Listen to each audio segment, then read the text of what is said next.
আমাদের শ্রমবাজার আমরা দেখেছি যে মধ্যপ্রাচ্য এর মধ্যেই আমরা ঘুরপাক খাচ্ছি, কিন্তু উন্নত দেশ, উন্নত বিশ্ব এবং ইউরোপীয় দেশগুলোতে আমাদের অনেক সুযোগ আছে। কিন্তু সেই মার্কেট ধরার জন্য আমাদের কী উদ্যোগ নেওয়া যেতে পারে, আমাদের সম্পদগুলো বা সীমাবদ্ধতাগুলো কী, সেগুলো কীভাবে আমরা ওয়ার্কআউট করতে পারি? ধন্যবাদ। আসলে আমাদের কিন্তু এই বিভিন্ন দেশে চাহিদা আছে। মধ্যপ্রাচ্য যেহেতু আমাদের একটা স্টেবল মার্কেট এবং সেটাও আমাদেরকে নজর রাখতে হবে, কিন্তু আমরা চাই যে আমাদের দেশ থেকে প্রচুর পরিমাণ মানুষ বৈদেশিক কর্মসংস্থানে যায়। এবং আমরা সবসময় একটা জিনিসকে ডেনাউন্স করি as a migrant rights organisation বা আমি একটা বৈদেশিক কর্মীর অধিকার নিয়ে, সেটা হলো যে এই শব্দটি জাতিসংঘ বাদ দিয়েছে, সেটা হচ্ছে যে জনশক্তি রপ্তানি।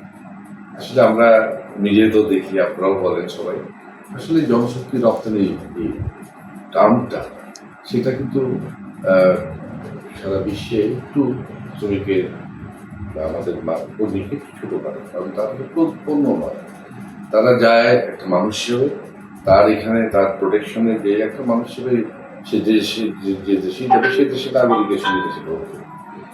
সেই জায়গাতে আমরা দেখি যে লেবারের চাহিদাটা মধ্যপ্রাচ্যে বেশি, আগে থেকেই ছিল। রাস্তাঘাট, দালান কোঠায় তৈরি করা, পরবর্তীতে সার্ভিসের দিকে তারা এগোচ্ছে, সেখানে বিভিন্ন ধরনের সার্ভিস দেওয়া হয়।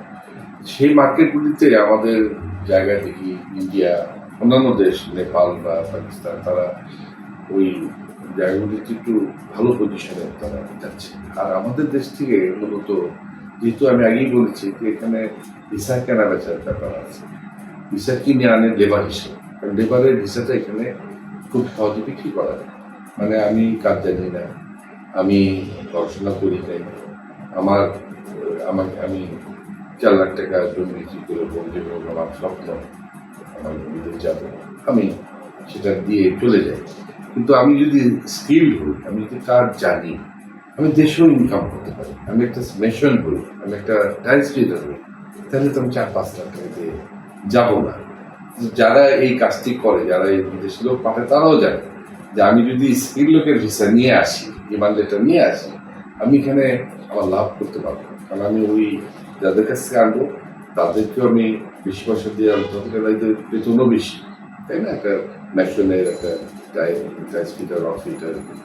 তবে যদি আমি একটা লেবার নিতে পারি এবং লেবারটা ওখানে কিছুদিন কাজ শেখানোর পর সে যদি ওই টাইসপিটার হয়ে যায়, তাহলে ওইখানকার এমপ্লয়ারের সুবিধা, আর আমিও তো এই ভিসাটা কেন লাভ করতে পারলাম। এই হলো একটা ট্রেন্ড। দ্বিতীয়ত হচ্ছে অন্যান্য দেশে আপনার এই মধ্যপ্রাচ্য ছাড়া মালয়েশিয়া, এরপর সিঙ্গাপুরটা মোটামুটি সেখানে একটা ইথিক্যাল মেনটেন করা হয়, সেখানে সেটিংটা একটু বেশি হয় না, তারপরও যে লেনদেন হয় না তা বলা যাবে না। কিন্তু আপনি যদি তার বাইরে যান, যেমন জাপান, বাংলাদেশের জন্য একটা বড় মার্কেট সরকার খুলেছে, যাবে। হংকংয়ে মহিলাদের একটা মার্কেট, সেটাও স্তীমিত হয়ে গেছে, কেন ওখানে ট্রেনিং নিতে হয়, সেভাবে যেতে হয়। এবং সেখানে মানে যারা লোক পাঠায় তাদের জন্য লাভজনক, তারা এখানে ভিসা ট্রেনিং করতে পারবে।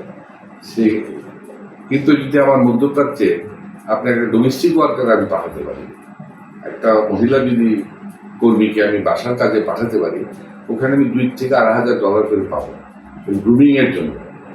ওরা আমাকে $8,000 দিবে। আবার সরকারে এটা 0 মাইগ্রেশন ক্রস করেছে, এখানে যেতে সরকারি পয়সা লাগে, কত 1010 টাকা খরচ হতে পারে। কিন্তু দেখা যায় অনেক কেস আমাদের কাছে আছে যে এইসব মহিলাদেরকেও ধোকা দিয়ে কারোর কাছে 50,000 60,000 একটা নেওয়া হয়েছে। তো ওইখানে এই জিনিসটা আছে। কিন্তু আপনি যখন একটা নার্স পাঠাতে যাবেন বিদেশে, হয়তো আপনি যদি ভালো এজেন্সি হন, আপনার নেগোসিয়েটিং পাওয়ার যদি আপনার হয় এবং সেই সরকারের যদি সহযোগিতা থাকে, আপনি তাহলে কিন্তু এমপ্লয়ার্স পে মডেল বলে, এমপ্লয়ার আপনাকে পে করবে যে আপনি আমাকে এই ক্যাটাগরির লোক এনে দিবেন, হ্যাঁ আমি আপনাকে এই পার হেড $8,000 দিই। এবং সেটাই অ্যাকচুয়ালি রিক্রুটমেন্ট এজেন্সি ইন্টারন্যাশনালি যেটা হয়, এভাবেই হয়। বড় বড় রিক্রুটমেন্ট এজেন্সি সারা বিশ্বে আছে, তারা কিন্তু এভাবেই বিভিন্ন কোম্পানিতে মানুষজন ডিপ্লয় করে। কিন্তু আমাদের এখানে এটা করতে মানে যারা আমাদের এজেন্সি আছে তাদের মধ্যে সক্ষমতা আছে এবং তারা অনেকেই করে, কিন্তু সেটা সংখ্যা খুব কম এবং তাদেরও অনেকগুলি সমস্যা আছে। যেমন আপনি মার্কেটিং করতে গেলে আপনাকে বিভিন্ন দেশে যেতে হবে। এই এজেন্সি লোকদের কথা বলছি, বিভিন্ন এজেন্সিরা যে সেখানকার কোম্পানির লোকদের সাথে কথা বলতে হবে, তাদেরকে আহ্বান করতে হবে।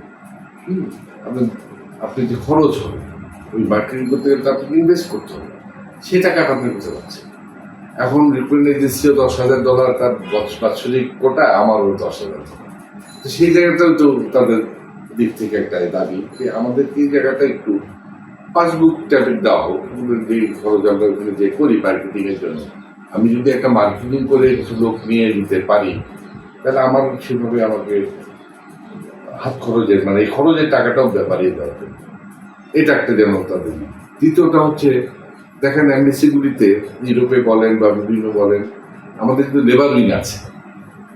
লেবার উইংয়ে প্রবাসী মন্ত্রণালয় থেকে লোক থাকে, কিন্তু প্রবাসী মন্ত্রণালয়ের যে লেবার উইং তারা সাধারণত দেখভাল করে প্রবাসীদের, কিন্তু মার্কেটিংয়ের জন্য দরকার কিন্তু দক্ষ আপনার কূটনীতি, যারা কাউন্সিলার, যারা কমার্স কাউন্সিলার, তারা কিন্তু কমার্স নিয়ে নেগোসিয়েশন করে, বিভিন্ন কোম্পানির সাথে আলোচনা করে। সেটার পাশাপাশি এই মার্কেটিংটা মানে লোকের কর্মসংস্থানটা করা উচিত এবং সেসব জায়গায় রিক্রুটমেন্ট এজেন্সিরাও যাতে তাদের সাথে যে যোগাযোগ করে সেই কোম্পানির সাথে বসতে পারে। কারণ অনেক সময় আছে যে তারা একটা দেশে গেল মার্কেটিং করতে, যে দেখা গেল এমবিসির একটু সহায়তা দরকার, সেগুলো তারা পাচ্ছে না। তারা হয়তো লেবার উইংয়ের সহায়তা তো তাদের যেহেতু দরকার বেশি, কূটনীতিক যে সহায়তা, যারা কমার্শিয়াল ইস্যুগুলি দেখে তাদের দক্ষতা অন্যরকম।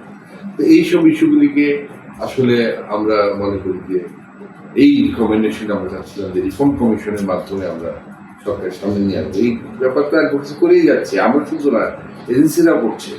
তা না হলে আপনার আফ্রিকাতেও এখন বহু চাহিদা, ইথিওপিয়া, ঘানা, নাইজেরিয়া, সব সমৃদ্ধ দেশ, সেখানে আমাদের কর্মীর যে আইটি সেক্টর আছে, ইভেন কি কৃষি, এগ্রিকালচার সেক্টরে তারা খুবই চাহিদা। বাংলাদেশে এগ্রিকালচার এখন মিডল ইস্টের খুব চাহিদা, কারণ তারা দেশটাকে মরুভূমির থেকে সবুজের দিকে নিয়ে যেতে চাচ্ছে। সুতরাং সেই সব জায়গাগুলিতে আমরা যদি মার্কেটিং করতে চাই, পাঠাতে চাই, তাহলে আমাদের প্রথম দরকার আমাদের নিজেদের মাইন্ডসেট তৈরি করা এবং আমরা এই সহজ পয়সা যে ভিসা কেনা বেচা করে যেটা করি সেটা বন্ধ করা।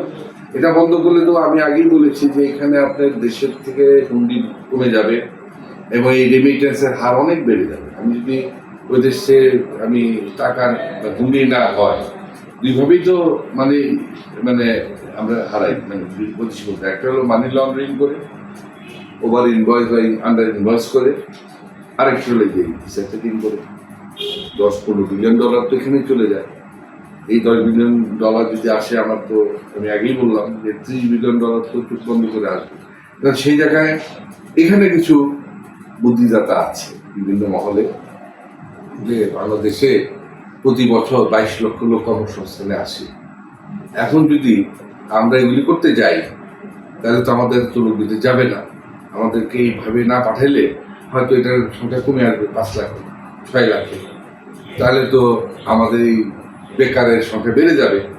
তো যেভাবে আছে চাল মানুষ যাক, 10 লাখ 12 লাখ, তারাও পলিসি মানে ওই যে আমি আগে বললাম যে তারা দেখেও দেখছে না, শুনেও শুনছে না, বুঝেও বুঝছে না, বুঝছেন যে বিদেশে গেলে কিন্তু এর মধ্যে কতজন ফিরে আসছে এবং এই যে টাকাটা আমরা লস করলাম, হ্যাঁ, আমাদের তরুণদেরকে তা আমরা অন্যভাবে উদ্বুদ্ধ করতে পারি, আমরা তাদেরকে ট্রেনিং দিতে পারি। যেমন বর্তমান সরকার আসলে অনেকগুলি উদ্যোগ নিয়েছে, তারা আপনার কর্মসংস্থানের জন্য দেশের দিকে নজর দিতে হবে, বিদেশের দিকে থাকে, কিন্তু মার্কেটিং করে স্কিল লোক পাঠাতে পারলে তাহলে আমার এই ভিসা ট্রেনিং বন্ধ হবে।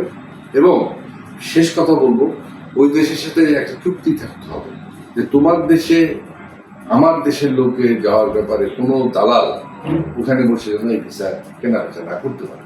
এবং সৌদি আরব বলেন, এই মিডল ইস্টের কান্ট্রি বলেন, তাদের একটা ওয়ার্ডার আমি সাথে সাথে ওখানে করতে পারি। কিন্তু কথা হচ্ছে যে আমরা সে বলতে পারি না। আর বলতে গেল তারা বলবে যে ফ্রি মার্কেট ইকোনমি, আমার দেশে তোমার দেশে লোক টাকা দেয় কেন? এখন কথা তো তাই।